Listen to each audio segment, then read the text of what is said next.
Assalamualaikum warahmatullahi wabarakatuh. Selamat pagi yang terhormat para dewan juri dan teman-teman semua hadirin berbahagia. Perkenalkan, saya Angga Mulia.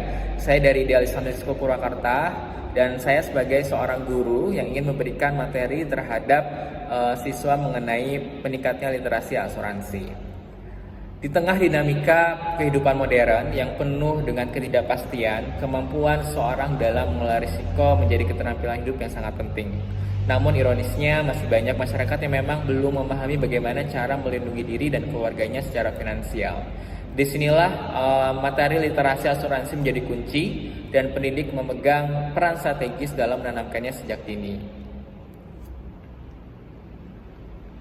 Mengapa literasi asuransi begitu penting untuk kehidupan kita, di mana asuransi ini adalah perjanjian antara dua pihak, yaitu perusahaan asuransi dan pemegang polis, di mana perusahaan asuransi menerima premi sebagai imbalan untuk memberikan penggantian atau manfaat atas kerugian yang timbul akibat suatu risiko tertentu. Ini sesuai dengan Undang-Undang Republik Indonesia Nomor 40 Tahun 2014 tentang perasuransian. Tujuan utama asuransi dalam kehidupan kita sehari-hari, khususnya pada saat ini modern, yang pertama adalah memberikan perlindungan finansial terhadap risiko, lalu yang kedua adalah mengurangi dampak kerugian ekonomi, dan yang ketiga memberikan rasa aman dan ketidakpastian, dan yang keempat membantu perencanaan keuangan jangka panjang dan menjaga kesejahteraan individu dan keluarga. Ini adalah menurut Kasmir tahun 2016 bahwa asuransi ini mempunyai fungsi sebagai alat pengalihan risiko dari individu kepada lembaga asuransi. Lalu manfaat dalam kehidupan sehari-hari, khususnya pada saat zaman modern saat ini, yang pertama adalah perlindungan keuangan dan risiko besar. Yang kedua adalah mengurangi beban biaya yang tak terduga, dan yang ketiga adalah memberikan ketenangan dan rasa aman, dan yang keempat adalah mendukung stabilitas ekonomi keluarga, dan yang kelima adalah meningkatnya kesejahteraan jangka panjang. Bahwa asuransi ini merupakan instrumen yang paling penting dalam setiap perlindungan keuangan masyarakat. Lalu dampak rendahnya literasi terhadap asuransi ini mempunyai hal yang sangat signifikan. Artinya rendahnya literasi asuransi ini menyebabkan individu maupun keluarga itu tidak memiliki perlindungan keuangan yang memang memadai ketika resiko ini terjadi, misalnya sakit, kecelakaan, atau bencana alam. Seluruh beban biaya itu harus tanggung sendiri sehingga dapat mengganggu kestabilan ekonomi keluarga. Nah, kesalahan inilah dalam pengambilan keputusan keuangan masyarakat dengan literasi asuransi rendah yang memang cenderung yang pertama tidak memahami manfaat asuransi, yang kedua adalah memilih produk yang memang tidak tepat sesuai dengan kebutuhan, yang ketiga mudah terpengaruh oleh informasi yang keliru. Hal ini memang sangat berpotensi menimbulkan kerugian finansial, artinya ketidakpuasan terhadap produk asuransi. Lalu tantangannya dalam meningkatkan literasi asuransi, yang pertama sangat sekali banyak faktornya. Lalu yang pertama adalah persepsi publik terhadap asuransi.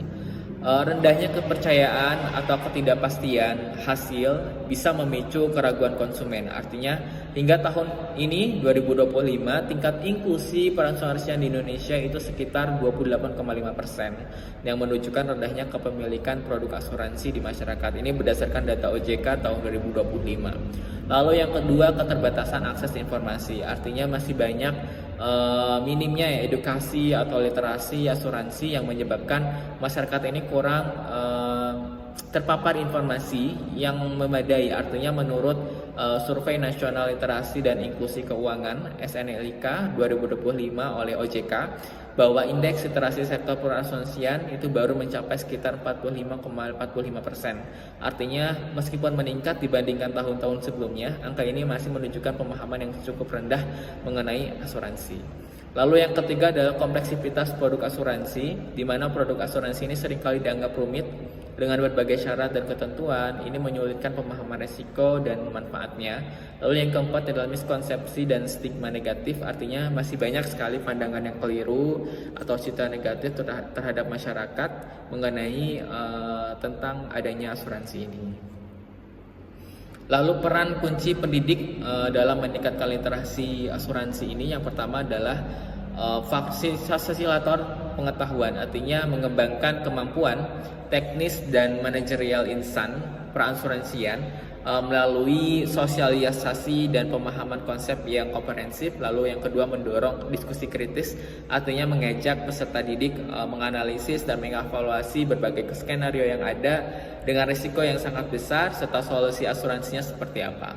Lalu yang ketiga, membangun minat dan kesadaran anak-anak, artinya mendorong kesadaran masyarakat akan pentingnya manajemen risiko dan perlindungan finansial untuk masa depan yang lebih aman. Lalu yang keempat, menghubungkan teori dan praktik.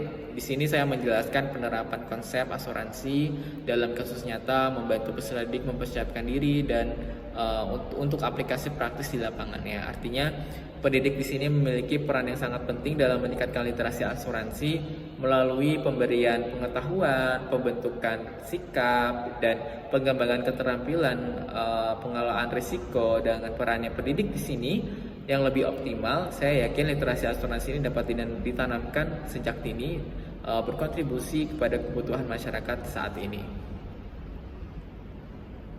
Lalu strategi pendidik dalam mengajarkan asuransi, yang pertama adalah integrasi kurikulum. Artinya kita memasukkan konsep asuransi ke dalam materi pelajaran yang memang relevan terhadap pemahaman yang menyeluruh. Yang kedua adalah kolaborasi industri.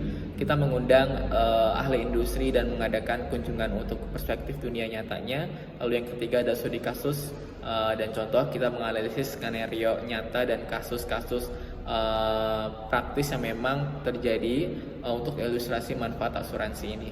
Lalu yang keempat adalah teknologi digital. Kita memanfaatkan platform e-learning, simulasi asuransi, dan lain sebagainya dalam pembelajaran yang interaktif. Lalu dampak positif literasi asuransi ini, yang pertama adalah perlindungan individu dan keluarga. Artinya kita memastikan bahwa keamanan finansial dengan pilihan produk asuransi ini tepat, artinya melindungi dari risiko yang tak terduga, menjamin masa depan yang individu maupun keluarga. Lalu yang kedua, dukungan stabilitas ekonomi. Artinya kita mendorong pertumbuhan ekonomi melalui inklusi keuangan yang luas serta mengurangi beban pemerintah dalam penanganan risiko masyarakat. Lalu yang ketiga adalah pengambilan uang yang lebih baik. Artinya individu literasi asuransi ini memahami manfaat, artinya biaya maupun risiko produk itu memungkinkan pilihan investasi dan perlindungan yang optimal untuk masa depan. Lalu masyarakat paham adanya risiko, artinya ketahanan finansial masyarakat meningkat, mengurangi ketahanan terhadap krisis atau bencana, menciptakan fondasi sosial ekonomi yang memang cukup kuat. Lalu bisa kita simpulkan bahwasannya pentingnya peran kolektif, artinya kolaborasi antara pendidik, orang tua, dan komunitas sangat penting untuk menciptakan lingkungan belajar yang holistik mengenai literasi asuransi ini. Lalu yang kedua, langkah selanjutnya bagi pendidik maupun saya sebagai guru, artinya terus mengembangkan diri melalui pelatihan-pelatihan mengenai asuransi. Yang kedua, menerapkan inovasi dalam metode pengajaran, artinya kolaborasi mengenai berbagai metode pelajaran yang ada. Lalu yang ketiga, membangun komunikasi aktif dengan orang tua terhadap literasi asuransi untuk lebih baik lagi.